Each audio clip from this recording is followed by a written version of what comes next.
Sorry, I'm just trying to set this up. I thought I had it all nailed and locked in. I'm actually wanted to wish everybody a happy new year. I know it hasn't quite happened yet. We're not there yet, but we're getting there. But this little live stream, I'm not going to make a, well, I always say that. I'm going to delete this. I'm not going to make a habit out of this. And then I make a habit out of it, and then I, don't delete it. And then people are like, you're a fucking liar. So I guess I'm not going to make any bold claims. I mean, if I am able to spin some absolute magic, then maybe I'll keep it up.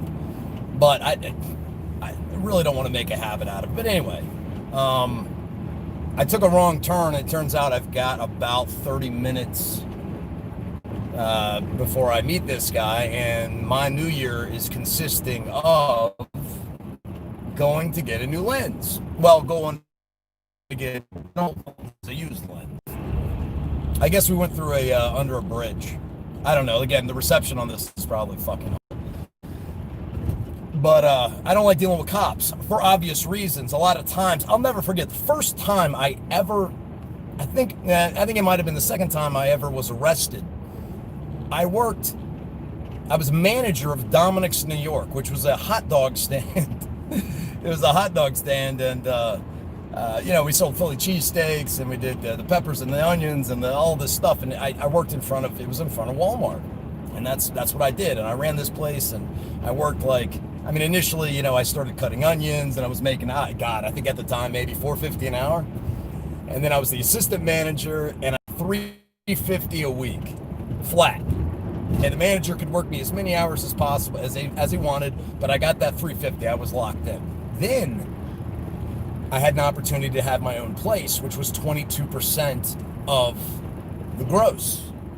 And I could hire as many employees as I wanted. I could work, whatever hours I wanted, providing the place was open and work was being done and business was being generated. And so naturally what I did is kind of a young hustler. And I'm a young guy, so I've got all the energy in the world. I basically worked 80 hours a week, had no employees, and just did everything myself. But anyway, so part of this deal was I had to make a bank drop every night. I'd have the bag, and it would be, it wouldn't rip, and okay, I gotta make this turn. And I'd have to make the bank drop, and I'd go to the bank, and I'd, drop it in the thing, and I'd write the receipt and everything, the deposit slip and all that good stuff. Well, anyway, at the time, I was making a little bit of money. Like, this was the first job where I was doing okay. I was making almost $1,000 a week, which, at 18 years old, that was really good money back then. I mean, I'm an old motherfucker, that's like, 26 years ago? It's a long time ago. So, like onions and sausage and just like, one of those grease dump things. I forget what they're called, but anyhow, I got the apron on. I'm just absolutely filthy. I'm making this bank drop. And at the time, this was before I got into hard drugs, but boy, it was a couple of months prior to this that I discovered. Here we are. I discovered, please let me get over here. Oh shit. Damn, I almost got in another accident. This is very dangerous. But that's what I do. This is life with me. Fort Myer Drive. Look at this. This is Bethesda, Maryland. I think there's a huge naval hospital here. But anyhow, so, and, after work, I smoke a big blunt. I'm picking it apart. I put the, the stems and the seeds, and this, this wasn't like super high grade weed. This was before what the kids are smoking today. This wasn't like, Incredible Hulk, Sour D, hybrid on top of whatever. And so I had destemmed and deseeded the herb and thrown, a little bit of it in the ashtray. And I had this big, oh my fucking God. I'm so sorry. Holy shit. I'm sorry, I know. Oh my God, what in the fuck is going on here? Okay. There's nothing but wrong way streets. Yeah, I just gotta have. Sometimes you gotta break all the rules. Anyway, Jesus Christ. Talk about real. It doesn't get any realer than this. So, I got this big booming system, man. I got 3 JL10 W6s in the back. I got a 94 Honda Civic SI hatchback, midnight purple pearl metallic. The inside is purple, the lights are purple. I mean, I just all perked out. I think I had 15s on 50 series tires, which back then, I mean, that was basically a donk, an ATL donk at the time. So, you know, I got Wu-Tang cranking or Capleton or whatever it was, man. And it was, you know, just booming everywhere I go, man. I'm booming. Yeah. I get out, make the drop. Cop comes up after I get done with the drop and says, "Oh man, I really like your car, man. Do you mind if I?" And I'm just a complete idiot, obviously. Oh man, officer, I really appreciate it. I hadn't had like a whole lot of negative experiences with cops at that point, and he's like, oh, you know, he's like almost doing like this, you know, white man overbite with the dance everything. I'm like, this motherfucker here, this is really weird. He's like, dude, can I see that head unit? Because I had a head unit that changed colors. It went from green to amber. I mean, it was just very high tech. And detachable face, the whole bit. Kenwood, baby. And I'm like, yeah, sure, whatever. And he starts looking around in the ashtray and he sees, you know, a little stem from the bud that I picked. And, you know, he's, what is this? Motherfucker, you know what it is. And that stupid question the cops always ask. What's going on here? It's interesting. How many beers have you had tonight? I wonder how that went with your boy, DP. How much have you been drinking tonight? Drinking what? Anyway, I'm not even going to go there. I might get killed. Anyhow, I get arrested for possession of marijuana because of this stems. Now, I'm over here, I say a law-abiding citizen. Obviously, smoking weed at the time was against the law. And, you know, I'm working a legitimate job, making a drop at the bank, busting my ass. And this sneaky bastard weasels his way into my car. I'm so stoned. I'm so high. I don't even know any better. And plus, I was just green. No pun intended. Green as fuck at the time. And he, you know, so I get a possession of marijuana. Anyway, I say all that to say this. As times have marched on, you know, and I've done, you know, multiple stints, you know, being locked up, 7.5 years in prison, you add it all up. God only knows how many arrests. This is where the dominoes sort of began to fall because now I'm in the system. I've got the marijuana possession on my record now. I'm on probation. I've got to, you know, report. I got to make sure I don't get, you know, and all that stuff. And, you know, it was, here we are 20 some odd years later and I'm still on probation because once you get in, if you don't fly 100% right or you don't get incredibly lucky, you know, you're going to go back, you're going to fuck up, you're going to make some, you know, you're going to make, God damn my hands. It's going to be a problem. So fast forward to a couple of days ago, and I told you guys about this on the other day. I get into an accident 30 yards from my parking spot, hit by a guy who is not living in the neighborhood, but banging some broad who lives in the neighborhood. And he basically T-bones me. I'm going like 8 miles an hour. He hits my car. I'm not even, and he hits me, you know, it's just like a little T-bone. And, you know, he's acts real slippery. I don't have insurance. I'm like, look, man, dude, I know it's an older car, man, but the lens is cracked on the headlight. I've got your paint and shit all over the left front quarter panel. It's going from the light to past the driver's side door. So, I mean, a good 7-8 feet of paint and scrape. You know, I'm like, well, you got any cash on you? I mean, I don't want to get the police involved if I don't have, because I don't, you know, because who knows? I don't have any problems. I'm 100% legal, but I just still get the heebie-jeebies, man, whenever cops are involved. Yeah, I don't have any money. I'm on the way to the hospital. I mean, it's just the most unbelievable sob story you've ever heard. And I feel bad. I get it, bro. I get it. Your license is fucked up. You don't have insurance. But me as a law-abiding, I say that as I'm not wearing a seatbelt, live streaming at night in a state that I don't live in. But anyway, Which, let me tell you this, it's not a violation of my probation. Believe me, I've made sure about this. I am allowed to leave the state for up to, well, I can leave the state, but it has to be less than 24 hours. I can't stay overnight, I guess, but it has to be under 24 hours. If anything beyond that, I need a travel pass. That's the deal I got with my PO. I mean, I would imagine it's pretty normal, but I don't know. I got a pretty good PO. Anyway, I'm sorry, it's my fault, because I'm furious. I mean, it knocks the glasses straight off my face, because I'm not expecting it. I'm just locked into the road. These people, I get off the phone with them earlier today, because I called Geico, that's my insurance carrier. He ends up producing an insurance card, which is State Farm, out of the blue, after I'm like, I'm going to have to call the police. He's like, hold on a second.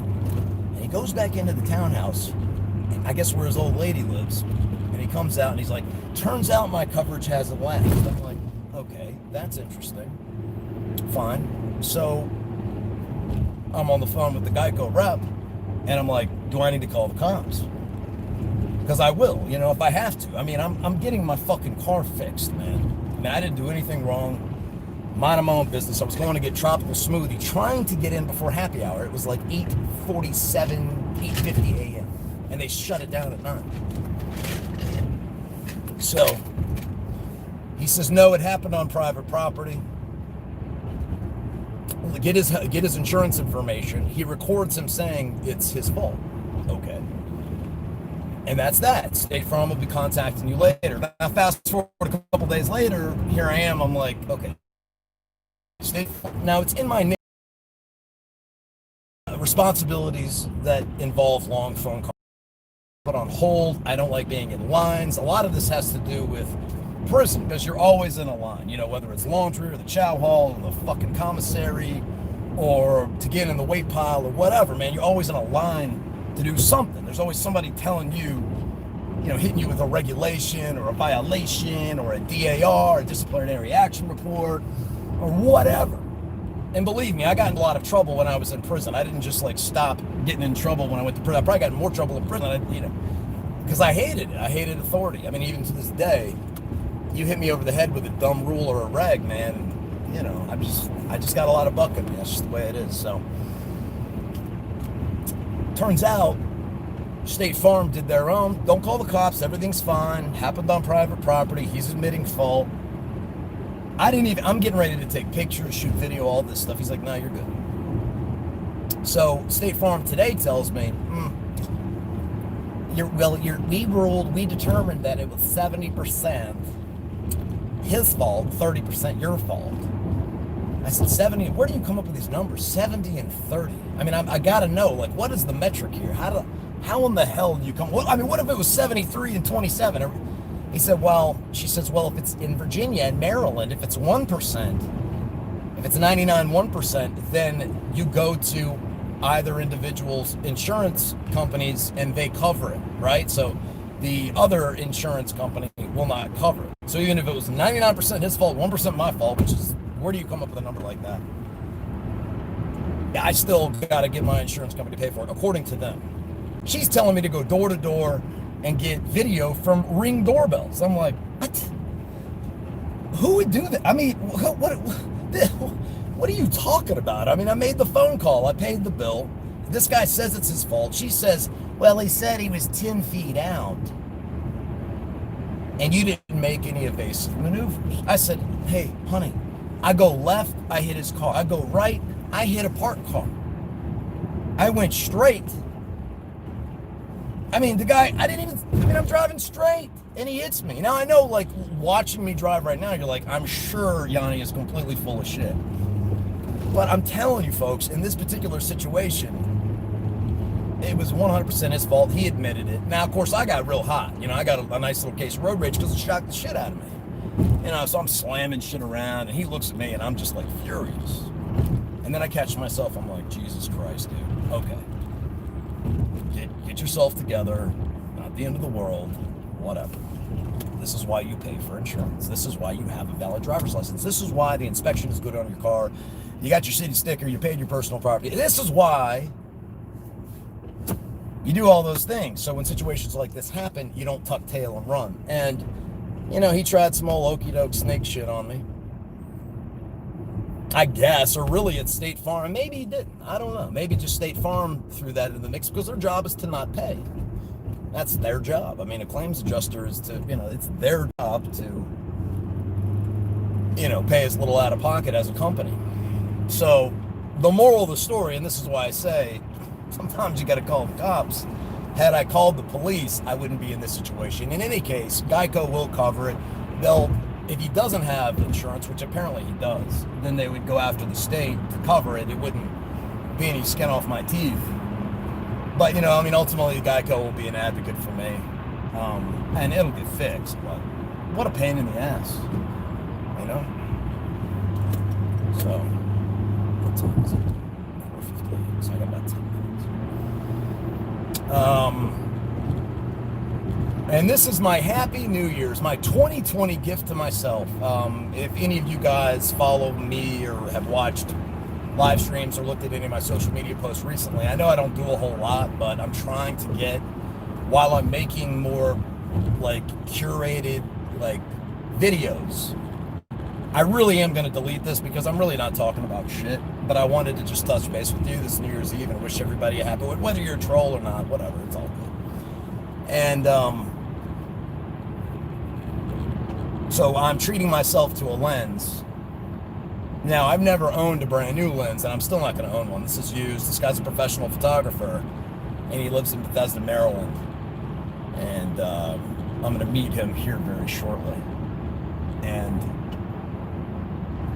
when you're buying used equipment, everything is, it's all about compromise. There's so many different choices out there. I'd love to get into more of the filmmaking portion or side of YouTube, and even helping out other prison YouTubers, people that want to tell their story. I think I'm kind of like Josh from 23andMe. I talk to him pretty frequently, at least, once every couple of weeks. And, it's kind of a tricky thing, right? So, if somebody comes out and they have better stories than you, they've done harder time, and they have more technical skill, or it's fresh, people will be a little more, into it, and it may take the shine off your channel. On the other hand, I do believe that if you give back and you help out, it'll come back. So I would love to be able to help. He's always talking about, man, I wish I could make videos like you and so on and so forth. And I'm like, well, this is your job. Again, I have all the time in the world. I'll upload a video when it's ready. They're like my kids. That's why losing the lens hurt me so much, because it's and that's why the Joe thing hurt me so much. It didn't hurt, it did. It didn't hurt me okay, man, you're hurting my feelings. It hurt me in that now I'm getting a lot of negative attention for videos that I'm making and content that I'm making that I'm putting my heart into. Yes, I worked hard. But it isn't just technical stuff, because there's not a single video that I've uploaded where I've been oh man, what a masterpiece. Never. It's always, oh my God, that thumbnail is horrible. The font is terrible. I got to delete this thing immediately. Jesus, this is an embarrassment. It sucks. The audio is shit. The video looks like crap. That composition is horrible. I can't believe I said that. I can't believe I did that. This is fucking stupid. I don't even understand what's going on. Nobody's going to get it. I'm shutting the channel down today. And that's I'm trying to get into, because mental health is a thing, right, for me. Okay, 270. And I go back and I forth, and him and Haw, I'm like, well, who needs it? It's not like I'm making money doing this. Do I really need to be doing this? I can make my own personal film, show them to some friends, and, try and cobble some money together, make my own short film, go to some festivals, and work my way up the scale so I can become what I want to be, which is, a filmmaker, a storyteller, somebody who's really, whether it's documentary or narrative. But there's a certain kind of feedback loop that you get from YouTube that is addictive. And just because I don't use drugs anymore, I'm not compulsive about drug use, obviously, because I don't do them, or drinking, or any of that stuff. That energy is channeled in different directions, and a lot of times unhealthy directions. And we've talked about this on the last live stream. It isn't a healthy place to be. Democracy Boulevard. How about that? It is not a healthy place to be 5 minutes away. So there we go. I don't know if Daniel wants to be on camera, but Democracy Boulevard. Anyway, where was I at?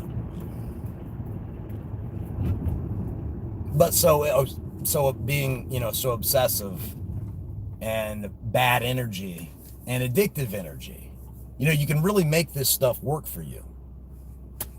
You can. And I have loads of energy. A lot of people are like, oh, you're so manic. You're clearly you're on meth. Listen, shitheads. Let me tell you something, man. If you saw me on meth, which some of you actually have, I don't make a whole lot of sense sober, but I make even less sense on drugs. Now, you put me on cocaine, and there's not going to be any talking. I'm going to be like, listen, whatever we have to talk about. You've got a question for me? You want to have a conversation? As I'm mixing up my shot, and I'm tying off. Usually I don't have to tie off. I've got pretty big cables, in my veins or whatever. I mean, this is pretty fucking morbid shit. But like, listen, man, whatever you want to talk about, buddy, you got a question, you got some conversation, you better give it to me right now, because here in about 5, 4, 3, 2, that shit is 100,000% fucking dunzo.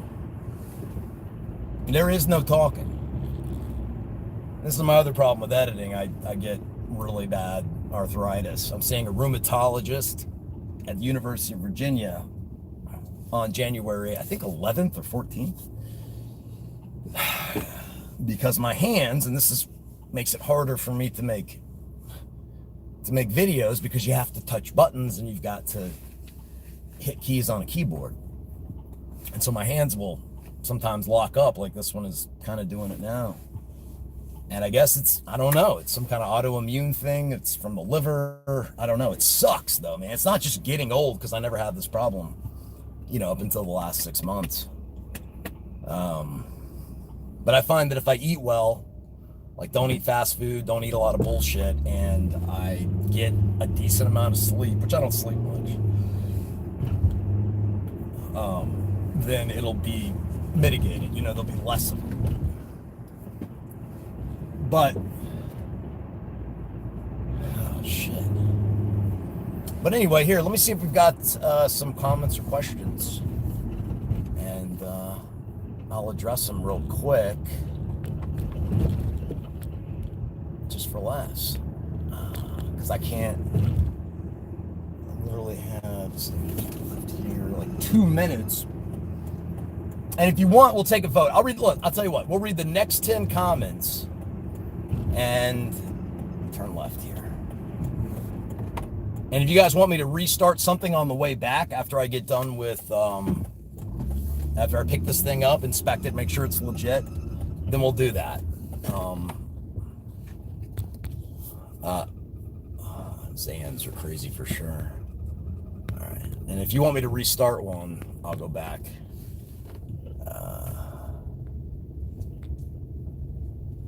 No, watch the road. Happy New Year. Oh, thanks, Stitches. Happy New Year, motherfucker. Why did you keep riding by and showing Joe's house? Dude, I'm like 7 or 8 hours away from Joe. If he moved to Bethesda, Maryland, then yeah, I guess, what the fuck you thought? I never drove by Joe's house. I don't live anywhere near him. I live in the mountains, bro. What music do I like?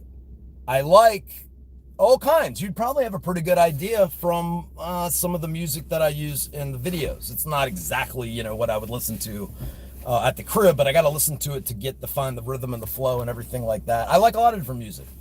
It's like hip hop. I'm a big, I like Tyler. I don't listen to a whole lot of like hip hop and rap, but I mean, I just love him. I just think he's I mean, I love his videos. I love his whole attitude. Childish Gambino is pretty cool. I mean, I like guys with like a little bit of a social message, but also just like a don't give a fuck type of attitude, but also are funny. So all those things, like, but then for like other types of music, I love a lot of soundtracks, a lot of synthesizer driven, like French New Wave type shit. Uh, I'm really into that whole kind of cyberpunk synthwave genre now, as I'm playing the game Cyberpunk 2077, which runs like shit on my Xbox One X, by the way, and Radiohead. Of course, I'm a huge fan of them. Trent Reznor and Atticus Ross, like their scores and stuff. I love that stuff. I love tons of music. Where is Rabbit? Rabbit is in Chesapeake. What are my plans for the new year? So I don't know, man. I think I'm gonna all my family's on quarantine for at least another week. My mom is doing much better, so that's awesome. My grandmother is asymptomatic at 94 years old. God bless her. She does have COVID. She tested positive, but no symptoms.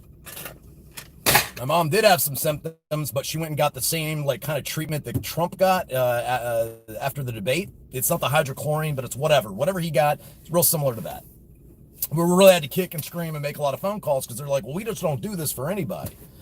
Well, it turns out I've got two uncles who are doctors. One of them's a cardiologist. Made a couple phone calls and made a big fucking deal about it, because who the fuck are you to say you're not important enough to get a particular treatment? But she feels a lot better. I think in a week she'll be okay.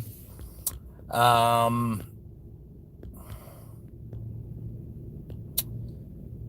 is the GOAT. Probably Tamale is one of my favorite videos of the last 10 years. I love it, man. He just like touches all the bases, from riding kitty cats to fucking black dudes doing whiteface, which I always find hilarious. I'm sorry if you're offended. I think it's funny. Whatever. I mean, black people deserve to get a little get back, right? Fuck it, right?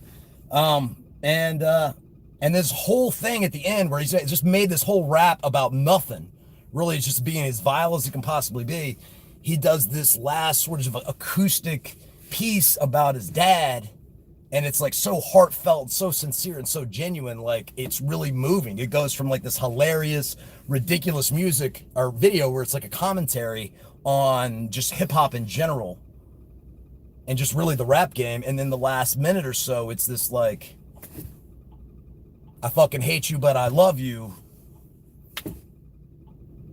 I want you to die, but give me a call, type thing. And it's fucking moving to me. It's just amazing. And he's a really talented, everything from like fashion designer to videographer, everything. That guy's ridiculous. I love him. I mean, he's way over the top or whatever. I know he's offensive to a lot of people, but nah, fuck with him. I am in a better mood tonight. Yeah, so this is it, man. I got to call this dude and let me know. 3 votes right now. It's 5:10. Yes or no, call or do a live stream after. And thank you for the $11.10. I didn't see who did it and all this other stuff. I guess it was Skitch or whatever, but awesome. Yes. I'm getting a yes from John K. My man, John K. John K, I love you. Nope says yes, which is hilarious. Everybody says yes, so I'm going to do it. I don't know how long it's going to take because we got to inspect. I also got to kick it with this guy. Like, filmmakers, he's a photography guy, I'm a video guy. He's like, I don't get video. I'm like, yeah, I don't get photography. And it's just, I'm probably going to kick it with him for a second. I'm running late, so he may spit on this thing. I got to go. Love you guys, and I will hit you back on the way home. How do I stop this? Okay.